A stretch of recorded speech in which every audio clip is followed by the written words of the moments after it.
Hi friends, welcome to धन। दोस्तों, आपने एक कहावत तो सुनी होगी। मॉडर्न टाइम्स में ये बोला जाता है that data is the new oil. आपने कभी सोचा कि ऐसा क्यों बोला जाता है? क्यों डेटा को नए ऑयल से कंसीडर किया जाता है, या क्यों डेटा को एक गोल्ड की तरह कंसीडर किया जाता है?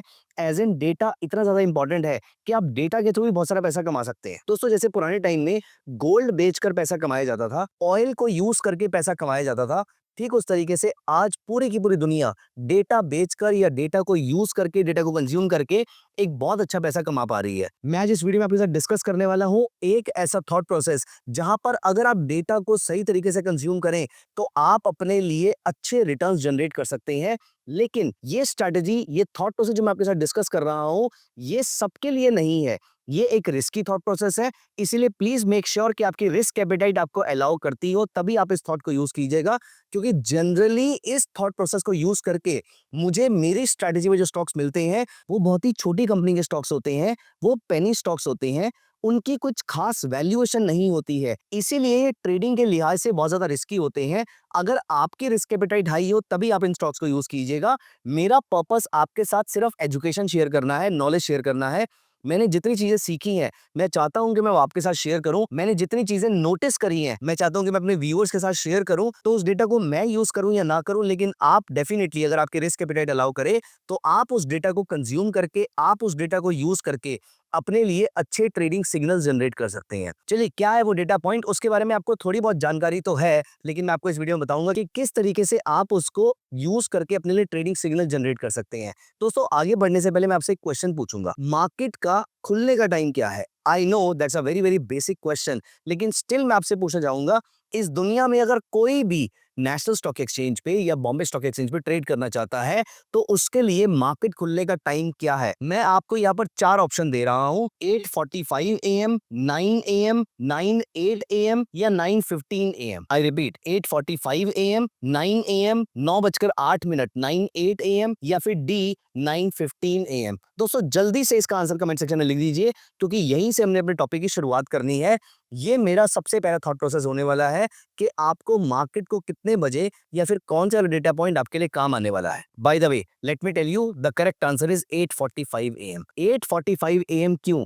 दोस्तों, कुछ इंपॉर्टेंट डील्स होती हैं जो 8:45 8:45 AM पे स्टार्ट हो जाती हैं। इन इंपॉर्टेंट डील्स का नाम होता है ब्लॉक डील। ब्लॉक डील क्या होती है?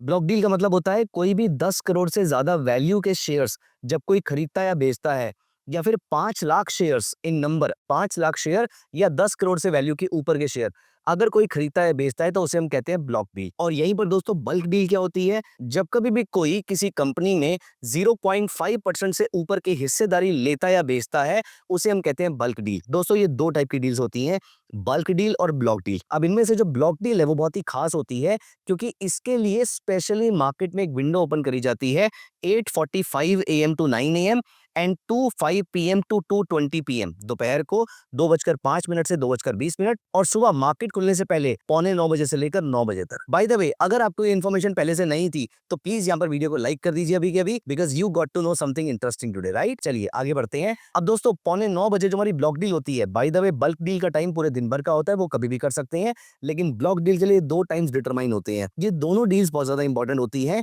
लेकिन हमें इस डील को इसी समय ट्रैक करना है ऐसा जरूरी नहीं है। लेकिन ये डील्स बहुत इंपॉर्टेंट होती है। उसका रीजन ये है कि यहाँ पर कोई बड़ा इंस्टीट्यूशन किसी शेयर को खरीद रहा है या बेच रहा है। बेच रहा है वाले डेटा को हम ज्यादा यूज नहीं करते हैं, अनलेस अनटिल वो स्टॉक मेरे पोर्टफोलियो में है, मुझे फर्क नहीं पड़ता, कोई भी उसको जितना मर्जी बेच दे। लेकिन अगर कोई स्टॉक मेरे पोर्टफोलियो में है या नहीं है, अगर कोई बड़ा आदमी, कोई बड़ा ट्रेडर, कोई बड़ा इन्वेस्टर इस स्टॉक को परचेज कर रहा है, तो ये मेरे लिए पैसा कमाने की अपॉर्चुनिटी हो सकती है। अब दोस्तों, ये बल्क डील्स और ब्लॉक डील का डेटा आपको धन स्क्रीनर पे मिल जाता है। अगर हम स्कैनेक्स ओपन करें, as you can see on my screen, मैं यहाँ पर इन साइट्स पे जाता हूँ, और इन साइट्स पे मैं यहाँ पर बल्क और ब्लॉक डील में जाता हूँ, और यहाँ पर आपको बल्क डील दिख रही है और यहाँ पर आपको ब्लॉक डील दिख रही है। अब दोस्तों, यहाँ पर आप नोटिस कीजिए, बाय द वे आगे बढ़ने से पहले मैं आपको बता दूं कि इस वीडियो में हम जितनी भी स्टॉक्स के बारे में डिस्कशन करने वाले हैं, none of these should be seen as a recommendation to buy और sell. I am only sharing this for education purposes कि किस तरीके से चीजें मार्केट में काम करती हैं। आप इसको सीखने के पॉइंट से समझिएगा। अब यहाँ पर देखिए, 2 मई को फोर्स मोटर्स किसी ने खरीदा और किसी ने बेचा, जीवी फिल्म्स किसी ने खरीदा और किसी ने बेचा, टिमकेन किसी ने खरीदा किसी ने बेचा। अब ये वाली डील्स मैंने भले किसी काम की नहीं है, लेकिन कभी-कभी ऐसी डील्स होती हैं जो कोई बड़ा आदमी खरीद रहा है, लेकिन कोई और बड़ा आदमी नहीं बेच रहा, वो शायद रिटेल बेच रहा होगा। दोस्तों ये डील्स मेरे लिए इंपॉर्टेंट हो जाती है। अगर आपको इस पूरी वीडियो में से कोई इंपॉर्टेंट स्टेटमेंट सीखनी है, तो वो ये वाली स्टेटमेंट है जो मैंने अभी बोली है कि अगर कोई बड़ा ट्रेडर, कोई बड़ा इन्वेस्टर किसी स्टॉक को परचेज कर रहा है और कोई दूसरा बड़ा ट्रेडर या इन्वेस्टर उसको नहीं बेच रहा, जबकि रिटेल बेच रहा है, तो चांसेस आर वेरी हाई कि इस स्टॉक में एक मेजर मूव आने वाला है। दोस्तों यहाँ पर मैं आपको एग्जांपल के तौर पे दिखाता हूँ। यहाँ पर हम बल्क डील पे ही रहते हैं और यहाँ पर मैं स्टार्टिंग रेंज पे चला जाता हूँ। यहाँ पर मैं कैलेंडर पे जाता हूँ और कैलेंडर पे मैं 2 महीने पीछे चला गया। लेट अस से किसी पर्टिकुलर डेट पे चला गया मैं। अब ये 2 मार्च से 9 मार्च तक का डेटा मैंने यहाँ पर सिलेक्ट कर लिया। अब यहाँ पर देखिए फॉक्स एंड कंपनी किसी ने बेचा है, सेटको किसी ने बेचा है, डोनसरी किसी ने खरीदा, किसी ने बेचा, मेरे काम का नहीं है। शाह फूड किसी ने खरीदा बेचा, मेरे काम का नहीं है। लेकिन यहीं पर अगर आप नोटिस कीजिए ऊपर के सारे शेयर किसी ने खरीदे, किसी ने बेचे। लेकिन अगर आप यहाँ पर देखिए जिंदल लीज फाइनेंस, ये किसी ने खरीदा है लेकिन किसी बड़ी पार्टी ने बेचा नहीं है। तो जिंदल लीज फाइनेंस का शेयर अगर हम देखें तो आप नोटिस कर रहे हैं कि ये बहुत ही स्मॉल कैप कैटेगरी का शेयर है, बहुत ही पेनी स्टॉक है। तो मैं इसमें ट्रेडिंग रिकमेंडेशन नहीं दे रहा, लेकिन कभी कभी हमें यहाँ पर बड़े स्टॉक्स में मिलते हैं, अच्छे स्टॉक्स में मिलते हैं, अच्छे एज एन जो बड़ी कंपनी के स्टॉक्स होते हैं। लेकिन अभी हम देख लेते हैं, यहाँ पर हम 7 मार्च पे चलते हैं। 7 मार्च को आप नोटिस कीजिए तो ये स्टॉक चल रहा था अप्रोक्सीमेटली 38 रुपीज 40 पैसे के आसपास। आज की रेट में मैं जब ये वीडियो रिकॉर्ड कर रहा हूँ तो इस लो से तो इस स्टॉक में तब से लेकर अब तक 13% के आसपास की तेजी आ चुकी है। वो बात और है कि इस बीच में वो 23-24% की तेजी भी दिखा चुका है। यहीं पर दोस्तों अगर हम किसी और स्टॉक को देखें जिसमें सिर्फ बाइंग हुई हो और सेलिंग ना हुई हो, क्या कोई ऐसा स्टॉक और अवेलेबल है? तो यहाँ पर आप देखिए अवी पॉलीमर्स एक और स्टॉक है जिसमें सिर्फ बाइंग हुई है। अवी पॉलीमर्स का अगर हम स्टॉक देखें तो ये भी बहुत ही छोटा स्टॉक है। और अगर हम 7 मार्च के डेटा पे चलते हैं तो दोस्तों जिस दिन ये डेटा आया था उस दिन ये स्टॉक 17.24 चल रहा था और अगले ही दिन इसमें 20% का अपर सर्किट लगता है। अब अनफॉर्चुनेटली ये स्टॉक्स इतने छोटे हैं कि हमारी रिस्क एपेटाइट को मैच नहीं कर सकते हैं, लेकिन कभी कभी हमारे यहाँ पर हमें ऐसे स्टॉक्स में मिल जाते हैं जिनमें अच्छी लिक्विडिटी होती है। लेकिन अगर हम अभी वॉल्यूम्स को साइड पे भी रख देते हैं तो यहाँ पर हम देखते हैं एक और स्टॉक है वर्टेक्स प्लस टेक्नोलॉजीज। आप यहाँ पर देखिए दीनानाथ गुप्ता जी ने इसको बाय किया है, कोमल अंकित अग्रवाल ने बाय किया है, इन दोनों ने बाय किया है, सेल किसी ने भी नहीं किया है। तो अब यहाँ पर नोटिस कीजिए अगर मैं वर्टेक्स प्लस टेक्नोलॉजी का चार्ट लगाता हूँ और अगर मैं सेम डेट पे चला जाता हूँ तो यहाँ पर आप नोटिस कीजिए इस स्टॉक ने मल्टीपल डेज तक अपर सर्किट हिट किया है और ये 25% तक उसके बाद ऊपर गया है। अब हमारा काम यहाँ पर सिर्फ इतना रह जाता है कि हम यहाँ पर रोज इस डेटा को ट्रैक करें और कभी भी अगर हमें बड़ी कंपनी का शेयर मिलता है, even mid cap small cap कोई भी चलेगा, सिर्फ माइक्रो कैप को मैं कंप्लीटली अवॉइड करता हूँ,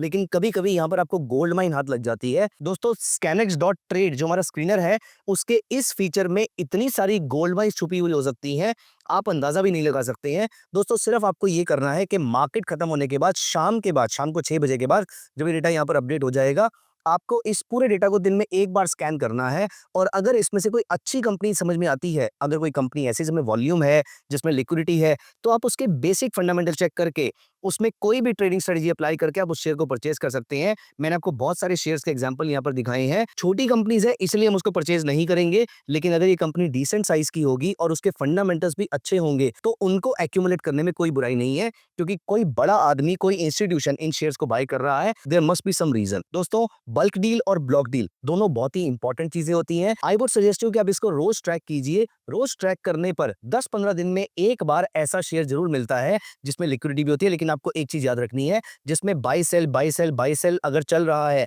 और दोनों ऑलमोस्ट सेम क्वांटिटी के हैं, इन शेयर्स का हमारे लिए कोई यूज नहीं है। लेकिन अगर कोई ऐसे स्टॉक्स है जिसमें 10 लाख शेयर की बाइंग हुई है और सिर्फ 5,000 शेयर की सेलिंग हुई है, या फिर सिर्फ और सिर्फ बाइंग हुई है, दोस्तों ऐसे शेयर्स हमारे बहुत काम आ सकते हैं। इसीलिए इन शेयर्स को रडार पे रखिएगा, इनके फंडामेंटल चेक कीजिएगा, इसमें टेक्निकल स्ट्रेटजी अप्लाई कीजिएगा और अगर आपको समझ में आता है तो आप इन शेयर्स को बाय भी कर सकते हैं। लेकिन मेरा आपके साथ जो हमने इस वीडियो में डिस्कस किया है, जितने भी शेयर्स डिस्कस किए हैं, उसको लेकर मेरा कोई व्यू नहीं है, कोई ओपिनियन नहीं है, क्योंकि मैं पेनी स्टॉक्स में इन्वेस्टमेंट नहीं करता हूं। लेकिन पेनी स्टॉक्स को पढ़ा जरूर जा सकता है, आप इनके फंडामेंटल जरूर चेक कीजिएगा। स्कैनेक्स के प्लेटफॉर्म पे ही आपको इनकी कंपनी फाइलिंग्स मिल जाएंगी, आप वो भी जरूर चेक कर सकते हैं। दोस्तों आप कल से क्यों आज से ही आप चेक जरूर कीजिएगा कि बल्क और ब्लॉक डील्स कौन कौन सी हुई है और किन किन में सिर्फ बाइंग या फिर एग्रेसिव बाइंग हुई है। Let me tell you one thing, you can get a gold mine. Let me tell you one thing, this can someday give you a gold mine. दोस्तों कैसा लगा आपको पूरा थॉट प्रोसेस, कमेंट्स में जरूर बताइएगा। Thank you so much, bye bye, take care.